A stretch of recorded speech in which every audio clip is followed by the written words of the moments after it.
Hi friends, welcome back to my channel. ఈరోజు నేను original honey గురించి చెప్తున్నా. ఈ హనీ వచ్చేసి సౌత్ ఆఫ్రికా నుంచి పంపించారు ఒరిజినల్ హనీ. సో దగ్గరుండి తీయించిన హనీ అనమాట. సో ఇది చాలా ప్యూర్ అండ్ న్యాచురల్. ఇది వచ్చేసి చాలా రోజులైంది వచ్చి, కాకపోతే మేము ఇప్పుడు ప్రిజర్వ్ చేద్దామని ప్రాసెస్ స్టార్ట్ చేసాము. సో ఇది ఒక గిన్నెలో వేసి, బాటిల్ నుంచి వచ్చింది కాబట్టి ఒక గిన్నెలో వేసి పక్కన పెడితే ఒక ఫోమ్ లేయర్ ఫామ్ అయింది. సో ఆ లేయర్ని తీసేసి మళ్ళీ స్టవ్ మీద పెట్టి బాగా వేడి చేసి మరిగించిన తర్వాత కొంచెం కూల్ అయిన తర్వాత మళ్ళీ ఒక లేయర్ వచ్చింది. ఆ లేయర్ తీసేసిన తర్వాత అది ఫోమ్లా ఉంది.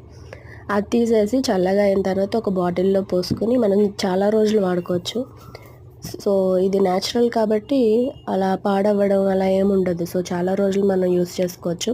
దీని కన్సిస్టెన్సీ కూడా థిక్గా ఉంది. దీని టేస్ట్ చూసా, చాలా స్వీట్గా ఉంది. మనం వేరే వేరే బ్రాండ్స్ కొంటూ ఉంటాం కదా, దాంతో పోలిస్తే చాలా డిఫరెంట్ ఉంది. మీరు ఎప్పుడైనా ఇలా ఒరిజినల్ది చూసారా?